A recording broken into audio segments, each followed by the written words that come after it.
हाँ जी सर। नहीं बोलिए सर, वैसे ही बोल रहा था मैं। सभी साथियों को जय भीम नमोबुद्धाय, संघं नमामि।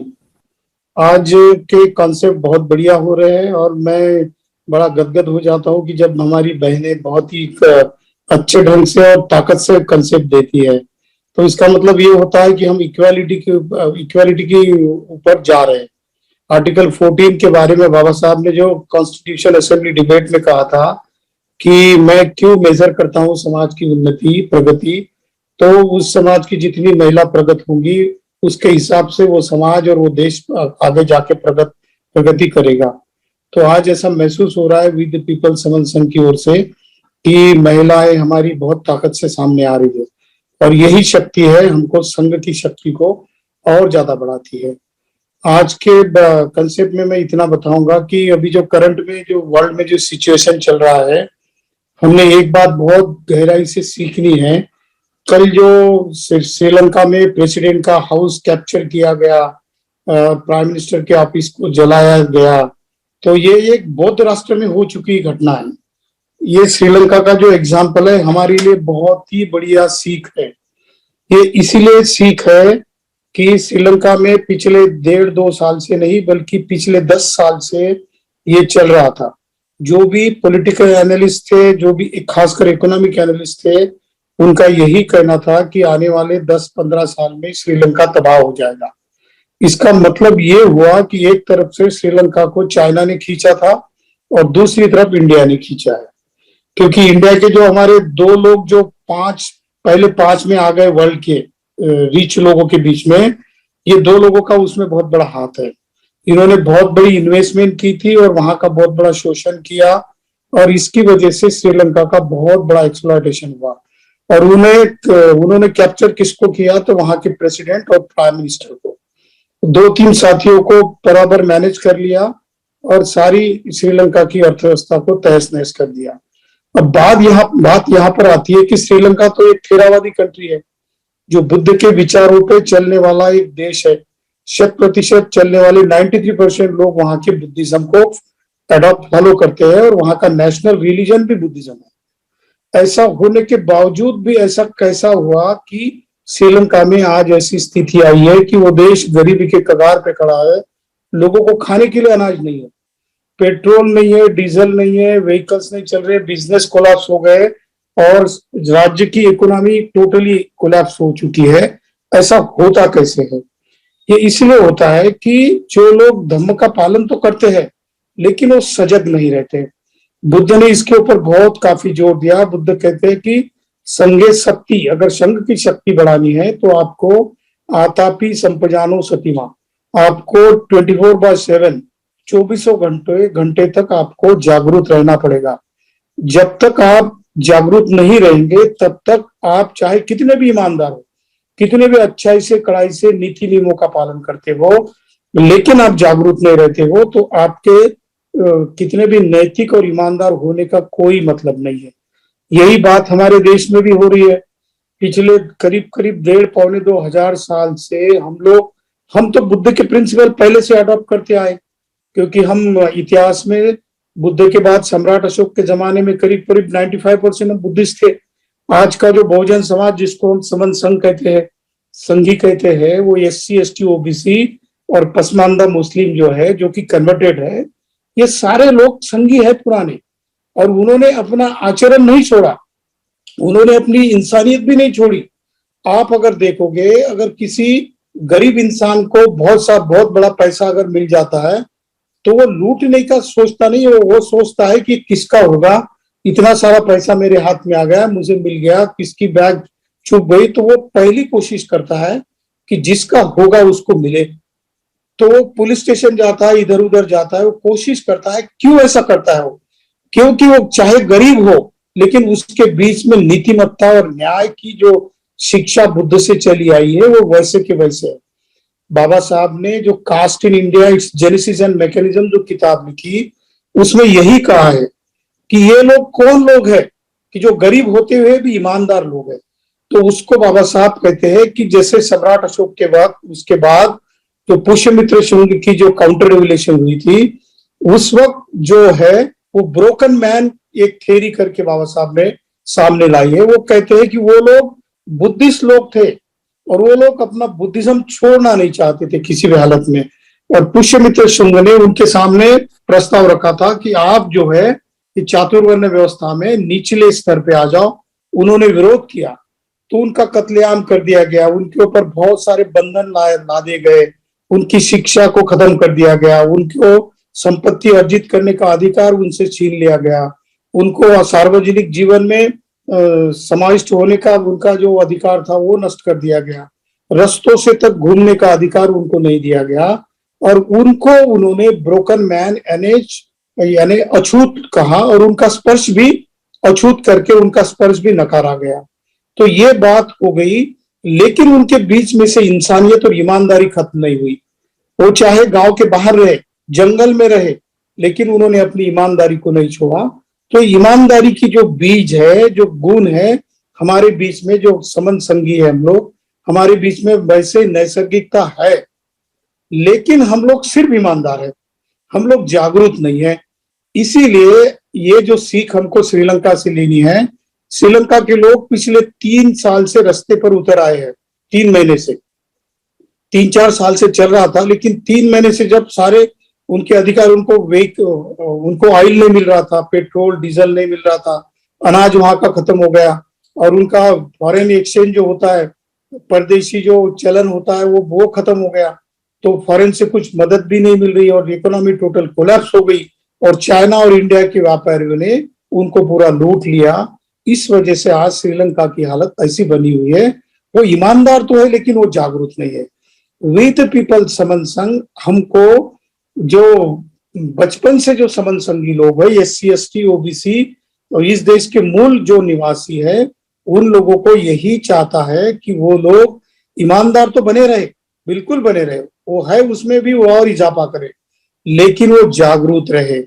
क्योंकि जागरूक रहने के लिए बाबा साहब ने 1936 में एक बहुत बड़ा व्याख्यान दिया था जो नरे पार्क में दिया था। वो कहते हैं कि 30 मई 1936 को बाबा साहब कहते हैं कि आपको जागरूक रहना पड़ेगा और कहते हैं कि जागृति का जो अग्नि है इसको आपको बरकरार रखना पड़ेगा। जब तक आप जागरूक नहीं रहोगे तो आपके सिविल, पॉलिटिकल, इकोनॉमिक्स और कॉन्स्टिट्यूशनल राइट्स आप बचा नहीं सकोगे।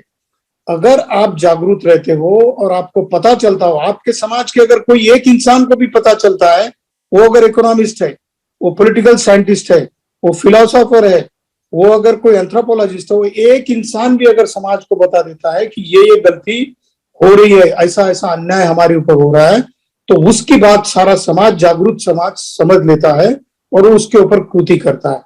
तो श्रीलंका के लोगों ने पिछले 3 महीने से रास्ते पर आए थे और उन्होंने कल वो जो अल्टीमेटम दिया था प्रेसिडेंट को, प्राइम मिनिस्टर को, कि आपको रिजाइन करना है। जब ये पता चला कि प्रेसिडेंट और प्राइम मिनिस्टर एडमेंट बने हुए हैं, वो रिजाइन देने के लिए तैयार नहीं हुए और लोगों में भूखमरी और हेल्थ के प्रॉब्लम हो गए, तो लोग रास्ते पर निकल आए।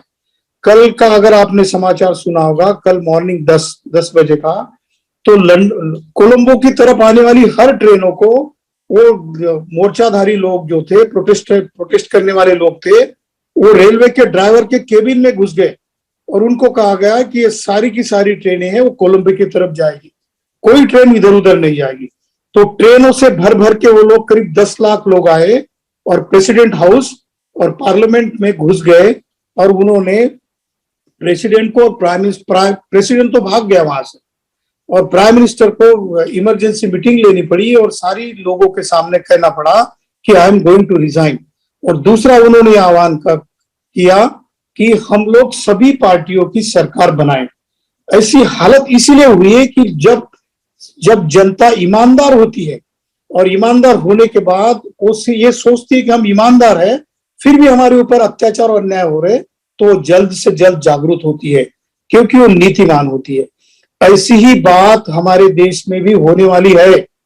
आपको आज समझ में आती हो या नहीं आती हो मुझे नहीं पता, पर पिछले साल के बजट में जो 39,42,000 करोड़ का जो गवर्नमेंट ऑफ इंडिया का बजट था, उसमें से 11,60,000 करोड़ का एनपीए सिर्फ 938 लोगों का था और उसमें से ही 90% एनपीए जो है वो वो सिर्फ 4 लोगों ने किया है। वो लोग हर साल बैंकों से कर्जा उठाते और वापिस नहीं करते और हर साल वो फिर से कर्जा लेते हैं। हो सकता है कि वो 3-4 साल के बाद या 2 साल के बाद वो लोग भी देश छोड़कर जाएंगे। तो हमारी, जैसे अमेरिका में लेमन ब्रदर्स बैंक एक दिन में कोलैप्स हो गई थी और 2008-9 में अमेरिका की अर्थव्यवस्था पूरी कोलैप्स होने पे थी। ओबामा जैसा एक फिलांथ्रोपिस्ट और जनता की केयर करने वाला प्रेसिडेंट होने की वजह से उन्होंने रोका। और उनको रोकने के लिए डावोस में जो परिषद बुलाई थी, उसमें ओबामा ने डॉक्टर मनमोहन सिंह को बोला कि आप बताओ कि हमारी इकोनॉमी कैसी दुरुस्त होगी। तो ये बात इसलिए बताई जा रही है कि जैसे अमेरिका जैसी महान शक्ति भी जो है, वो आर्थिक ताकत है, वो भी कोलैप्स होने के कगार पर आई थी एक बैंक के कोलैप्स हो जाने से, क्योंकि वहां के कैपिटलिस्ट लोगों ने ऐसा ही पैसा उठाया था। हमारे देश में भी ऐसा ही चल रहा। दोस्तों, बहनों और भाइयों, हमको इसके ऊपर गौर से ध्यान देना पड़ेगा।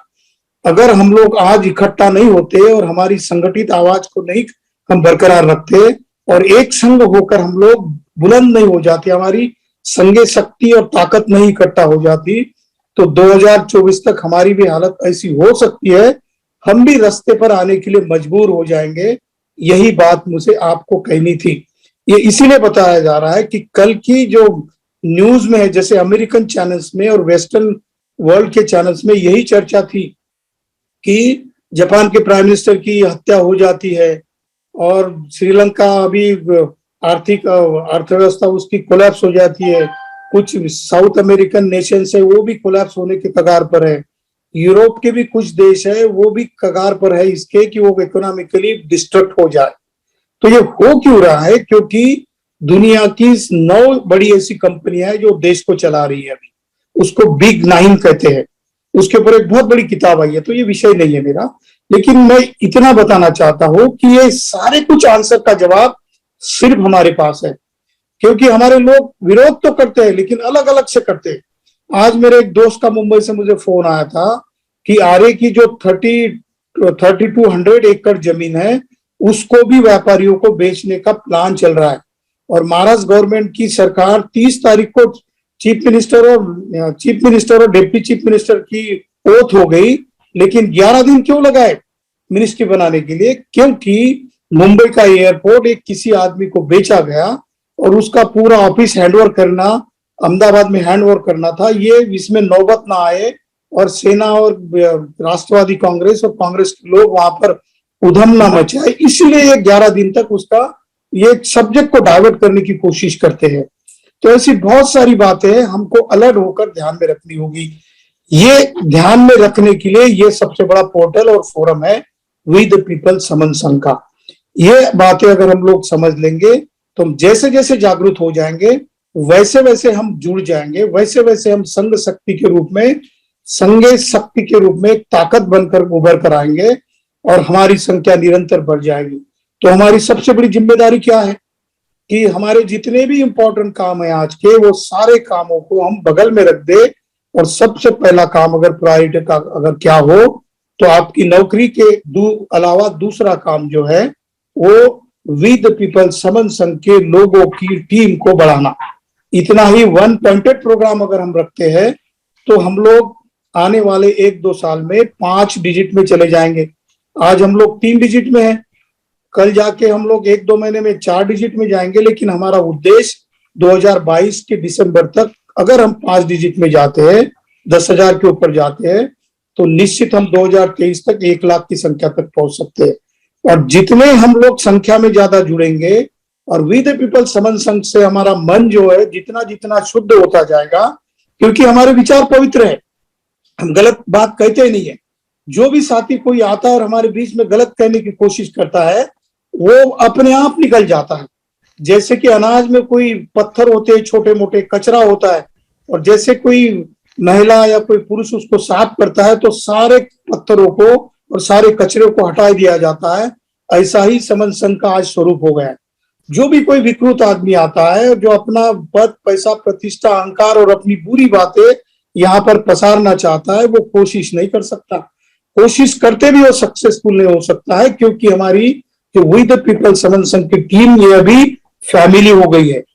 और जिस संघ की या कोई संगठन भी कहो, उसकी टीम अगर एक फैमिली की तरह काम करती है तो उसको कोई तोड़ता नहीं है, उसको कोई तोड़ नहीं सकता। यही काम हमारा चल रहा है। हमने पिछले 13-14 महीने से बहुत बड़ी स्टेप्स लिए, बहुत बड़ा माइलस्टोन अचीव किया है, लेकिन हमको अभी बहुत 10 गुना, 20 गुना, 100 गुना, 1 करोड़ गुना इस माइलस्टोन्स को बढ़ाना है। इसलिए हमारा एकमात्र उद्देश्य होना चाहिए कि लोगों को जोड़े।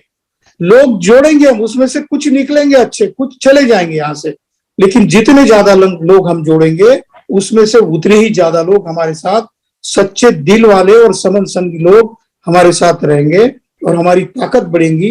इसीलिए हमको लोगों को जोड़ना है। अब रही बात जोड़ना कैसे, तो दिन ब दिन आपको हमारे जो विद्वान लोग हैं या छोटे मोटे लोग हैं जो 10 हमारे गोल्डन रूल्स बताते हैं, उस गोल्डन रूल का अगर हम लोग कड़ाई से पालन करते हैं तो हमको लोगों को दुरुस्त करने में कोई देर नहीं लगेगी। सबसे बड़ी बात तो यह है कि मैं खुद उसमें दुरुस्त हो जाऊं, ये एटीट्यूड हम लोग रखें। अगर मैं खुद को दुरुस्त करता हूं तो मैं दूसरों को दुरुस्त करने के लिए मुझे कोई वक्त नहीं लगता। इसीलिए हमको जुड़ने और जोड़ने की बात करनी है, जुड़ना है, जोड़ना है। लोग विरोध करेंगे, लोग आएंगे, जैसी लहर आती है किसी समंदर में, लेकिन वो समंदर को हिला नहीं सकती, कुछ चंद नुकसान कर देती है किनारों का। तो ऐसा ही होगा, बहुत सारे लोग आएंगे जो तोड़ने की कोशिश भी करेंगे, हमको निगेटिव भी करने की कोशिश करेंगे, लेकिन हमारे इकट्ठा होने की ताकत को अब कोई तोड़ नहीं सकता। इसीलिए हमको जुड़ना है, जोड़ना है। जय भीम, जय बुद्ध, जय भारत, संघं नमामि।